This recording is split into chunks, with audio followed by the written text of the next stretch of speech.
Assalamualaikum warahmatullahi wabarakatuh.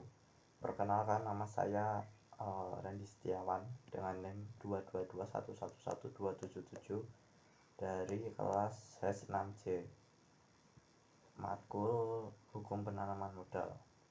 Di sini saya akan membuat tugas untuk melengkapi UAS saya. Soal yang pertama yaitu tentang pengertian penanaman modal dan asas-asas dan tujuan hukum penanaman modal itu sendiri. Nah, dalam perspektif hukum di Indonesia, penanaman modal adalah kegiatan menanamkan modal baik yang dilakukan oleh penanam modal dalam negeri maupun penanam modal asing.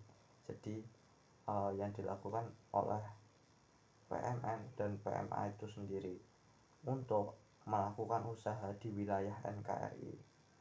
Nah, jadi definisi ini saya ambil dari pasal 1 ayat 1 Undang-Undang Nomor 25 tahun 2007, yaitu tentang penanaman modal. Nah, asas-asas penanaman modal itu ada beberapa, yaitu tercantum pada pasal 3 Undang-Undang Nomor 25 tahun 2007 tadi.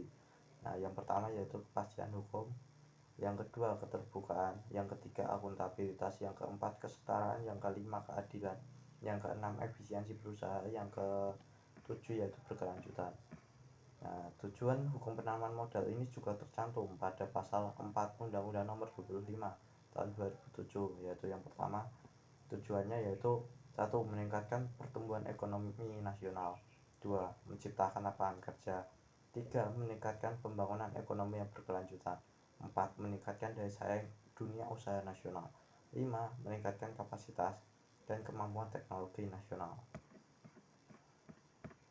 Nah, kita lanjut soal nomor 2, yaitu bagaimana regulasi penanaman modal di Indonesia ini apakah mempengaruhi tingkat investasi domestik dan asing serta dampaknya terhadap pertumbuhan ekonomi nasional itu gimana.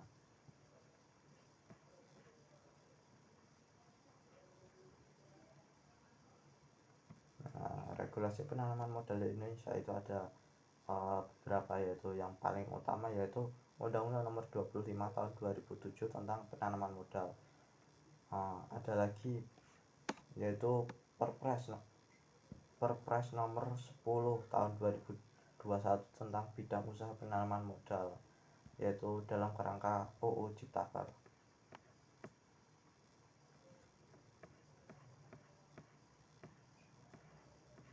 Nah, pengaruh terhadap investasi yaitu dampak positif terhadap investasi domestik dan asing itu ada beberapa, yaitu meningkatnya daya tarik investasi asing, selanjutnya yaitu memperkuat investasi domestik, ya terakhir yaitu percepatan realisasi investasi. Ada tantangan dan hambatannya juga, yaitu pertama ketidaksesuaian implementasi daerah, kedua kepastian hukum dan inkonsistensi regulasi, ketiga yaitu ketergantungan terhadap sektor primer. Nah, dampaknya terhadap pertumbuhan ekonomi nasional itu juga ada beberapa, yaitu secara kontribusi langsung, yaitu investasi memperluas kapasitas produk nasional baik melalui pembangunan industri baru maupun ekspansi usaha. Nah, ada juga kontribusi tidak langsung, yaitu seperti transfer teknologi dan pengetahuan, peningkatan pendapatan daerah dan peningkatan daya saing nasional. Soal yang nomor 3 yaitu sejauh mana kepastian hukum dan penegakan kontrak dan rezim penanaman modal di Indonesia mempengaruhi kepercayaan investor dan berkelanjutan. Nah, kepastian hukum dan penegakan kontrak itu merupakan pilar fundamental atau yang paling utama di penanaman modal di Indonesia, karena keduanya sangat menentukan tingkat kepercayaan investor baik domestik maupun asing. Kepastian hukum dalam rezim penanaman modal itu pengertiannya yaitu aturan main yang mengatur investasi bersifat jelas, konsisten dan dapat diprediksi sehingga dapat menarik investor baik domestik maupun asing itu sendiri. Nah, Nah, kondisi di Indonesia itu ada juga hambatan yang sering muncul, yaitu tumpang tindih regulasi pusat dan daerah. Nah, ini masih menjadi masalah di Indonesia. Yang kedua yaitu perubahan kebijakan yang tidak melalui proses transisi yang jelas. Jadi ada undang-undang yang dibentuk tidak melalui proses yang jelas, karena kan memang ada mekanisme. Jadi kalau bentuk undang-undang gini. Nah, ini ada pada waktu pembentukan undang-undang ini tidak melakukan mekanisme yang jelas dan berurutan yang telah tercantum di undang-undang. Nah, penegakan kontrak, yaitu definisi dari penegakan kontrak adalah proses penyelesaian sengketa, penghormatan terhadap isi perjanjian, dan eksekusi putusan hukum. Nah, situasi di Indonesia ini ada beberapa laporan lah yang dikutip dari World Bank Ease of Doing Business pada tahun sebelum dihentikan tahun 2021 di Indonesia, yaitu proses peradilan yang lama dan birokratis.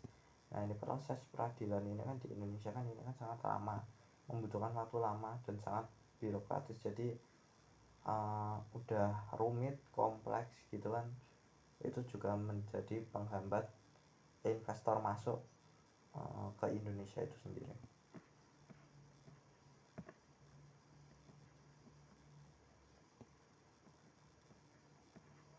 Implikasi terhadap keberlanjutan investasi dan stabilitas ekonomi, yaitu keberlanjutan investasi, yaitu investasi jangka panjang sebagai sektor energi, tambang, dan industri manufaktur memerlukan puluhan tahun tanpa kepastian hukum. Investor cenderung tidak berani berkomitmen penuh. Nah, karena jadi investasi ini kan bentuknya kan jangka panjang ya. Jadi kalau kita lihat misal di Indonesia, kalau birokratisnya masih rumit, kompleks, terus peradilannya membutuhkan waktu yang lama, itu sangat menjadi penghambat bagi investor untuk menginvestasi ke Indonesia.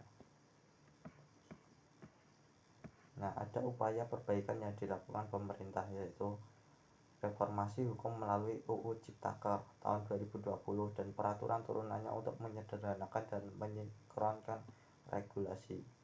Kedua, penguatan kelembagaan arbitrase. Yang ketiga yaitu digitalisasi sistem OSS dan upaya membangun sistem peradilan elektronik atau e-court. Ya.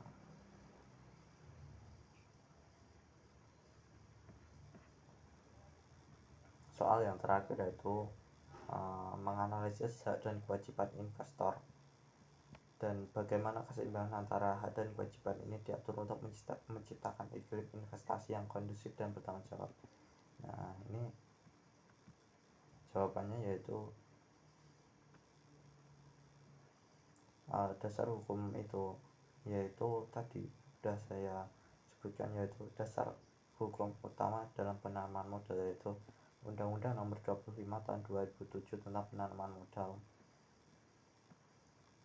Hak-hak investor ini juga diatur dalam pasal 6 Undang-Undang Nomor 25 Tahun 2007 yang memiliki beberapa hak utama, yaitu 1. Hak atas perlakuan yang sama, 2. Hak untuk melakukan transfer, 3. Hak atas perlindungan aset, 4.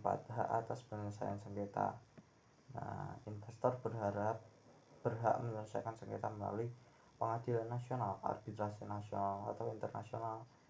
Yang terakhir yaitu mekanisme yang disepakati dalam kontrak investasi. Yang kelima yaitu hak atas jaminan kepastian hukum. Jadi investor ini dijamin untuk mendapatkan perlindungan hukum dan kepastian atas perizinan hak kepemilikan dan operasional usaha. Nah, kewajiban investor itu ada di pasal 15 dan 16 Undang-Undang Nomor 25 Tahun 2007 tadi. Nah, yaitu kewajiban investor meliputi 1. Melaksanakan tanggung jawab sosial atau CSR, Kedua yaitu mematuhi peraturan perundang-undangan, itu harus. Jadi kalau kita menginvestasi ke misal negara Malaysia, jadi kita harus mengikuti hukum di negara Malaysia itu sendiri, jadi kita yang harus menyesuaikan. Ketiga yaitu menghormati kedaulatan nasional. Empat yaitu mengutamakan tenaga kerja lokal. Yang kelima menjaga lingkungan. Yang keenam melaporkan kegiatan usaha. Keseimbangan hak dan kewajiban investor, ini jaminan hak sebagai daya tarik. Yang kedua yaitu kewajiban sebagai kontrol sosial dan lingkungan. Yang ketiga mekanisme pengawasan. Yang keempat yaitu pendekatan win-win. Jadi win-win solution ini masih menjadi yang paling diutamakan dibanding win-lose solution. Udah itu saja dari saya. Sekian dan terima kasih. Wassalamualaikum warahmatullahi wabarakatuh.